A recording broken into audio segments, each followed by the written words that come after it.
हिमाचल प्रदेश के प्राथमिक शिक्षक अपनी मांगों को लेकर बीते 21 दिनों से क्रमिक अनशन पर बैठे हैं। अब उन्हें हरियाणा से भी समर्थन मिला है। वही हरियाणा प्राथमिक शिक्षक संघ के अध्यक्ष तरुण सुहाग ने कहा है कि वह हिमाचल के शिक्षकों के साथ खड़े हैं और जब भी बड़ा आंदोलन होगा हरियाणा के शिक्षक पूरी ताकत से साथ देंगे। हिमाचल शिक्षक संघ के अध्यक्ष जगदीश शर्मा ने सरकार पर उदासीनता का आरोप लगाते हुए कहा कि जब तक मांग पूरी नहीं होती आंदोलन जारी रहेगा। उन्होंने कहा कि सरकार वार्ता को तैयार हो और शिक्षक बात करने को तैयार हो।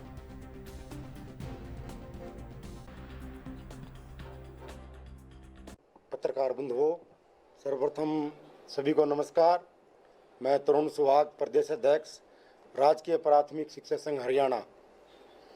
जैसा कि ठाकरान जी ने बताया है और पहले ही विदित है कि हिमाचल प्राथमिक शिक्षक संघ अपनी जायज़ मांगों को लेकर प्रदर्शन और धरने पर बैठा है। जैसा कि साथी ने बताया कि जायज़ जो मांगे थी डिस्कस करने के बाद भी नहीं सुनी गई। कोई भी शिक्षक संगठन हो या शिक्षक हो, वो कभी भी नहीं चाहता कि हम अपना क्लासरूम छोड़ें। हमारा काम बच्चों को पढ़ाना है, लेकिन मजबूरी में जब शिक्षक का शोषण होता है तो उस आवाज़ को उठाने के लिए आंदोलन का रास्ता अपनाना पड़ता है। साथियों, राजकीय प्राथमिक शिक्षक संघ हरियाणा ने मुझे जिम्मेवारी दी है कि मैं हिमाचल के आज इस जो आंदोलन में जो हमारे साथी कार्यरत हैं और जिनको निलंबित किया गया है, उनके समर्थन में आज हरियाणा यहाँ पे आया है। मेरे साथ मेरी कार्यकारिणी के सदस्य भी आए हैं और हम आपके माध्यम से ये बताना चाहेंगे, सरकार को चेताना चाहेंगे कि जल्द ही जो ये जायज़ मांगे हैं, शिक्षकों का जो अधिकार है, हक है, वो यदि पूरा नहीं किया गया तो कितना ही बड़ा आंदोलन हिमाचल प्रदेश करेगा, हरियाणा उस आंदोलन में, उस लड़ाई में बखूबी साथ निभाएगा। पीछे किसान आंदोलन में भी जब पंजाब के किसानों ने आंदोलन किया था तो हरियाणा ने एक अग्रिम पंक्ति में खड़े होकर किसानों ने उस आंदोलन को सफल बनाया था। ऐसे ही आज हमारे जो शिक्षक साथी हैं, ये आज आंदोलनरत हैं। सरकार से मैं पूछना चाहता हूं कि क्या ऐसी जिम्मेवारियां, क्या कौन सी ऐसी मांग है। एक जो निदेशालय की बात है, जो नई एजुकेशन पॉलिसी की आड़ के अंदर जो सरकारी विभाग के साथ खिलवाड़ कर रहे।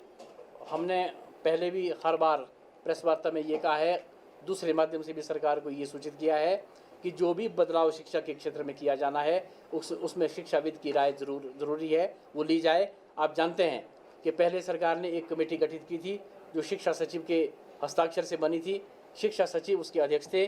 उसमें जो विभाग के बाकी पदाधिकारी थे, joint secretary, deputy secretary, additional secretary, director, वो उस कमेटी में रखे। लेकिन जब हमने ये विरोध किया कि ये कमेटी जो ब्यूरोक्रेट्स की रहेगी, इसमें बदलाव किया जाए और जो मेन स्टेक होल्डर है उनमें से कुछ लोगों को लेकर के इस कमेटी का गठन किया जाए, लेकिन सरकार ने उसमें भी क्या किया कि उस कदम से एक कदम पीछे हटके वो कमेटी बदल दी। उसमें अब जो है वो कुछ MLAs और कुछ प्रिंसिपल्स उसमें डाले हैं, जबकि सबसे बड़ा स्टेक होल्डर प्राइमरी जो PTF है, हमारी प्राइमरी टीचर फेडरेशन है, वो सबसे बड़ा स्टेक होल्डर है। क्योंकि ये शिक्षा मंत्री ने पहले भी कहा था कि अगर ये इसकी गाइडलाइन फाइनल करनी है तो हमें मेन स्टेक होल्डर से पहले बात करने की, जिसमें मुख्य स्टेक होल्डर प्राथमिक शिक्षक संघ है। इसकी रूपरेखा कैसे बननी है, क्यों इसका विरोध किया जा रहा है, कहाँ इसका समर्थन करेंगे, वो जब कोई उस कमेटी में कोई हमारे लोग होंगे, कहीं टेबल टॉक होगी, कोई बातचीत होगी।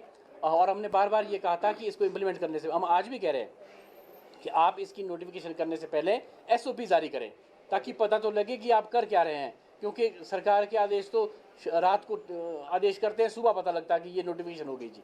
जबकि स्टेक होल्डर के साथ सारी पॉलिसी डिस्कस होनी चाहिए और जो मेन मुद्दा है कि हम ये SOP है भाई, ये करने जा रहे हैं। हो सकता है वो ठीक ही हो, लेकिन जब तक वो पिटारा खुलेगा नहीं तब तक ये मालूम नहीं होगा कि वो